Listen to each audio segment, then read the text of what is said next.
እንግዲህ በፓምፕ ናይል ላይ $20 ጋዝ ተቀዳ ማለት ነው። ያ $20 ጋዝ መቀዳቱን የሚያሳይ ማስረጃውም ሬጉላር ካሽ ኦን ነምበር 9 $20 ይላል። የተሰጠ የነበረው 50 ነው። ስለዚህ ራሱ ማሽኑ ቶታሉ 20 ነው። ቼንጅ ደግሞ ከ50 ብር ላይ 20 30 ብር ያው ተመላሽ እናደርጋለን ማለት ነው።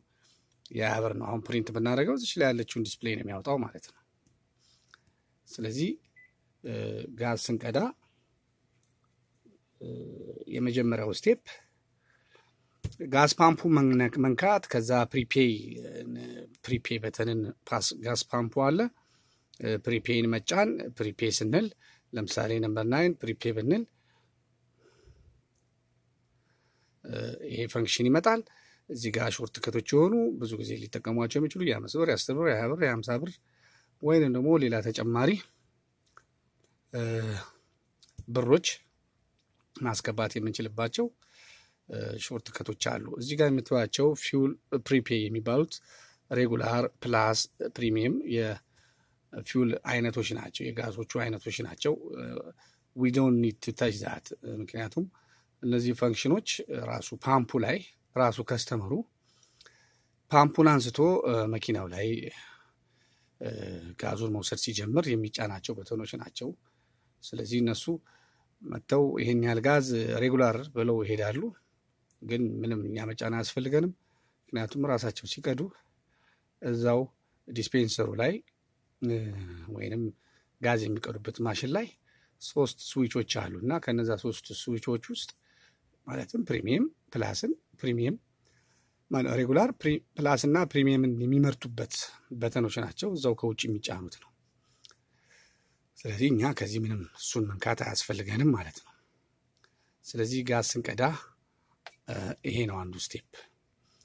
ሁለተኛው እንግዲህ ጋዝ ስቴሽን ውስጥ ጋዝ ብቻ ሳይሆን የተለያዩ የግሮሰሪ አይተሞች አሉ፣ የተለያዩ የሲጋራ አይነቶች አሉ፣ መጠጦች አሉ የሚሸጡ ዋጋዎቻቸው ሲስተም ውስጥ የገቡ ማለት ነው። እነሱን እዚህ የምታዩት ለስላሳ መጠጥ አለ። በሙሉ የምታዩቸው ለስላሳ መጠጦች አሉ፣ ኑድልስ አሉ፣ ሶፍትም አለ። ኤቭሪቲንግ ሱፐር ማርኬት ውስጥ ሊሸጡ የሚችሉ እቃዎች በሙሉ አሉ። በረዶም አለ። ስለዚህ እነሱን እንሸጣለን ማለት ነው። እነሱ ዋጋቸውን በተመለከተ ሲስተሙ ላይ በማናጀሩ በኩል ፊድ የተደረጉ ስለሆኑ በቃል ማወቅ አይጠበቅብንም። አንዳንዶቹም በሂደት ብዙ በሰራን ቁጥር ስለምናውቃቸው ዳይሬክትሊ አማውንቱን አስገብቶ መሸጥ ይቻላል። ሌሎቹን ግን እዚህ ጋር የምታዩት እዚህ ጋር የምናየው ሴንሰር እያንዳንዱን እቃ ሲያመጡ የምንሸጠው ነው። ለምሳሌ ይህንን እቃ ይህንን ሲጋራ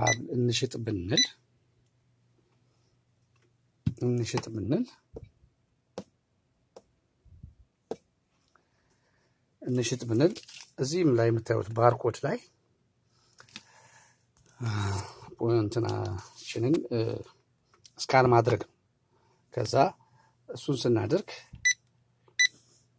ዋጋው ይመጣል። ሲጋራ ስለሆነ አሁን ስካን ስናደርገው የሚመጡልን ስክሪናችን ላይ ዲናይ፣ ዲፎልት፣ ካንስል እና ማኑዋል ነው። ስለዚህ የምንሸጠው ሲጋራ ስለሆነ በአገሪቱ ሕግ መሰረት ከ18 ዓመት በታች የሆነ ማንኛውም ግለሰብ ሲጋራ መግዛት ስለማይችል ያንን እስክናረጋግጥ ድረስ የምንጠቀምባቸው በተኖች ናቸው። ሌላው እቃ ቢሆን ኖሮ ከሲጋራ ውጪ ቢሆን ኖሮ እነዚህ 4 በተኖች አይመጡም ነበር። እዚህ ላይ እንደምታዩት በርዝ ዴት must be on before 05/2020 ስለዚህ ይሄ በ2000 የተወለደ ልጅ አሁን 18 ዓመት ይሆናል ማለት ነው። ስለዚህ ከዚህ በፊት የሆኑ ሰዎች ብቻ ናቸው ሲጋራን መግዛት የሚችሉት ማለት ነው። ስለዚህ አይዲውን እንጠይቃለን። የከስተመራችንን አይዲ ጠይቀን ስካን ከስተመር አይዲ ይላል። እሱን ስካን እናደርጋለን። ስለዚህ ትክክለኛውን እድሜ ላይ መሆኑን ሲስተሙ ይነግረናል። ከዛ እንሸጣለን ማለት ነው። ወይንም ፊዚካሊ ስናየው ከ18 ዓመት በላይ ከመሰለን ቀጥታ አይዲውንም መጠየቅ ሳያስፈልግ ዲፎልት የሚለው ጋር እንሄዳለን ማለት ነው። ዲፎልት ስንል ይሄ የሚሸጠው ሲጋራ እንደምታዩት ክላውድ 9 ይባላል። ክላውድ 9 ይባላል። ስለዚህ ዋጋው ደግሞ 99 ሳንቲም ነው። እዚህም እቃው ላይ እንደምታዩት 99 ሳንቲም ነው። 2.499 ሴንትስ ነው ቢለው with tax ማለት ነው። ፕላስ ታክስ አለ 99 ዋጋው ነው። ፕላስ ታክስ አለ። በሀገሪቱ ሕግ መሰረት ለእያንዳንዱ እቃ ላይ 6% ታክስ አለ። ስለዚህ እሱን ሲስተሙ ስለሚሰራው ለምሳሌ የ99 6% ታክስ ሲደረግ 105 ይመጣል። $1.05 ማለት ነው። ስለዚህ ይህንን ካደረግን በኋላ ታክሱን የሚያስገባው እቃው ልንሸጥ ቴንደር ስናደርግ ነው ማለት ነው። ካሽ ልናደርግ ስንዘጋጅ ነው ማለት ነው። ስለዚህ 99 ይላል። ከዛ በኋላ ቀጥታ ቴንደር የምትለዋን እንጫናለን። ከዛ በኋላ ይሄ እንደ ሲስተም ላይክ ጋዝ ስቴሽን ስለሆነ አንዳንድ ጊዜ ፊውል ሪዋርዶች አሉ። በተለያየ መንገድ የሚገዟቸው 10 ሳንቲም፣ 5 ሳንቲም፣ 50 ሳንቲም ድረስ በጋሉን የሚያገኙበት ጥቅም አለ። ለሱ ዳውንሎድ አድርገው ከአንዱ ዌብሳይት ዳውንሎድ አድርገው የዛ አባል ሲሆኑ ነው፣ የሪዋርድ አባል ሲሆኑ ነው። ስለዚህ እሱ አይመለከተንም። ስለዚህ ኖ እንላለን። ይሄን እቃ በተመለከተ ኖ ስንል እዚህ እንደምታዩት 99 ነበር የሚሸጠው። አሁን ዋጋው ስንት ሆነ? 1 ብር ከ5። ስለዚህ የሚሰጠን ሰውዬ 1 ብር ከ5 ከሆነ እዚህ ጋር የምታዩት 1 ብር ከ5 እንጫናለን። 2 ብር ከሰጠን 2 ብር እንጫናለን። 50 ብር ከሰጠን 50። ያ ምንድነው? ቀናንሶ ተመላሹን ሂሳብ እንዲነግረን ነው። 1 ብር ከ5 ከሰጠን 1 ብር ከ5 መጫን ነው። 5 ከሰጠን 5 መስጠት። ለምሳሌ አሁን 5ን ቢሰጠን ይከፈታል። 5 ቢሰጠን 1 ብር ከ05 የሚሸጥን እቃ 5 ብር ካሽ ስለተሰጠን ቀናንሶ 3 ከ95 ይሆናል። 3 ከ95 እና ብር ከ5 5 ብር ነው። ስለዚህ የ5 ብር እቃ ሸጥን ማለት ነው። I think this is simple። ይህንን ይመስላል እንግዲህ እኔ ይህንን ካሽ አድርጌያለሁ። ስለዚህ ይሄን ነገር እንዳይሆን አሁን ለትሬኒንግ ፐርፐስ ስለሆነ የ99 ሳንቲም እቃ ሸጫለሁ ማለት ነው። ለትሬኒንግ ፐርፐስ ነው፣ ብር አልተቀበልኩም፣ ግን ሸጫለሁ ማለት ነው። ስለዚህ ይሄንን መመለስ አለብን። እንደዚህ አይነት ነገር በስህተት ተደርጎ ከሆነ የምንመልስበት አንድ በተን አለ። ስለዚህ ሪፈንድ ይባላል። እሱ ሪፈንድ እንጫናለን። እዚህ ጋር የምታዩት እንትን ሰማያዊ ማነው ግሪን ይሆናል፣ አረንጓዴ። ስለዚህ አረንጓዴ ይሆናል። ስለዚህ መልሰን ያንኑ እቃ እንደ ሸጠን መልሰን እንደተቀበልን አይነት ነገር መልሰን ስካን እናደርገዋለን። ቀጥታ ይመጣል። -99 ይመጣል ማለት ነው። ቅድም 99 ሲሸጥ አሁን ደግሞ -99 ነው። ልክ እሱንም እንደሚሸጥ እቃ ቴንደር እንለዋለን። ከዛ እዚህ ጋር እንደምታዩት 105 ተመላሽ ትሆናለች ማለት ነው። ስለዚህ ይሄ ለጋዝ እስከሆነ ብቻ ስለሆነ የምንጠቀምበት ለጊዜው ኖ ነው የምንለው። ስለዚህ 1 ብር ከ5 ተመለሰ ማለት ነው። ቅድም የሸጥ ነው 1 ብር ከ5 ተመለሰ ማለት ነው። ምን ማለት ነው? አንድ እቃ ሸጠን ካሽ ካረግን በኋላ እንኳን ከስተመሩ ሐሳቡን ቢቀይር እንደዚህ አይነት ሲስተሞች ስላሉ ምንም ፓኒክ ማድረግ አያስፈልግም ማለት ነው። ሪፈንድ እናደርገዋለን። ስለዚህ እቺን አሁን የሰራዋትን ሪፈንድ ፔፐር ከሸጥኳት ጋር አንድ ላይ አያይዤ አስቀምጣለሁ ማለት ነው።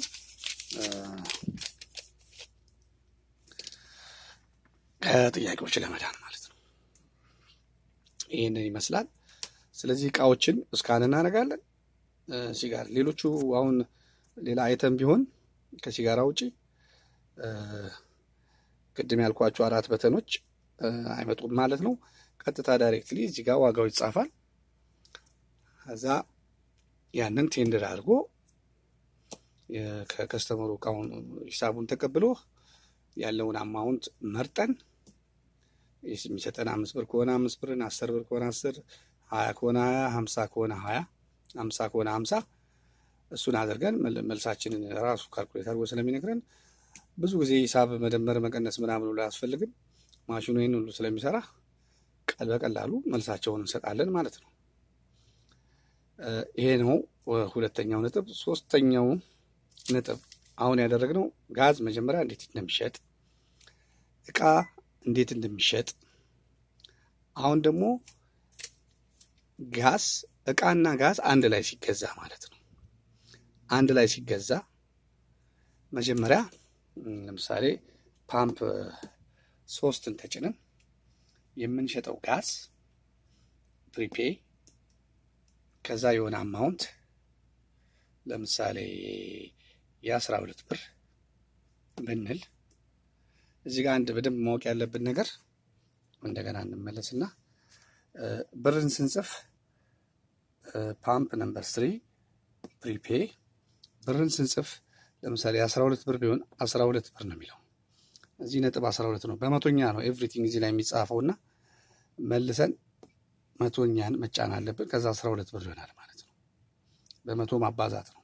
20 ስንጨምር በመቶ እናባዛው ነው 12 ብር ይሆናል ማለት ነው። የሚቀጥለው ስቴፕ ኢንተር ማለት ነው። ከዛ በኋላ ከኢንተር በኋላ ቴንደር ነው የምንጫነው።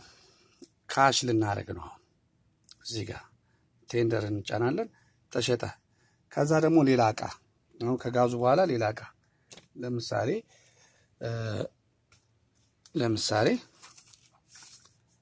ቺፕስ ሊሆን ይችላል። በእቃ ውስጥ ያለ ቺፕስ ለምሳሌ የኛው ቺፕስ ፕሪንግልስ ይባላል።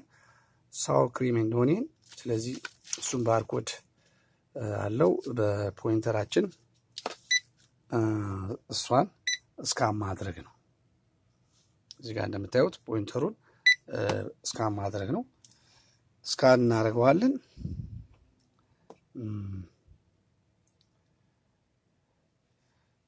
እዚህ ጋር እንግዲህ ለማሳየት 3 ጊዜ ነው እስካን ያደረኩት አንዱን እቃ። እዚህ ጋር እንደምታዩት ፕሪንግልስ 71 ግራም የሚል ነው። እዚህ ላይ ብታዩት እንደዛው ነው የሚለው።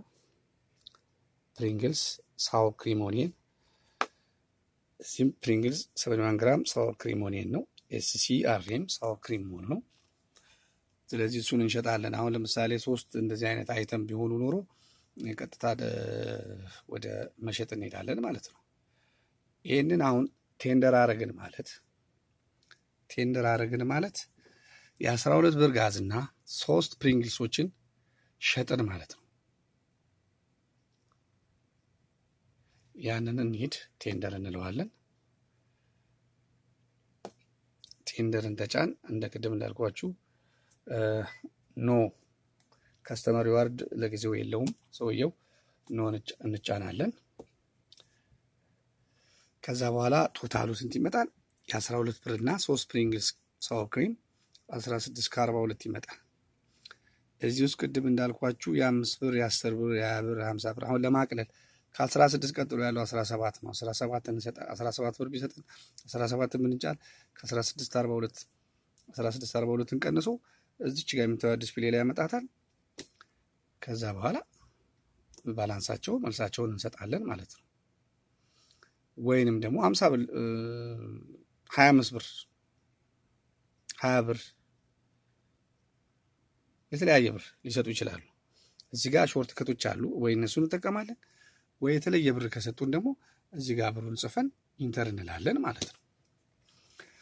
እቃውን ስንሸጥ ይሄን ይመስላል። እስቲ በሚቀጥለው ቪዲዮ ደግሞ የተለያዩ ነገሮችን በጣም ወሳኝ የምላቸውን አሁኑኑ እንትን እላለሁ። ከአፍታ ቆይታ በኋላ እንገናኝ።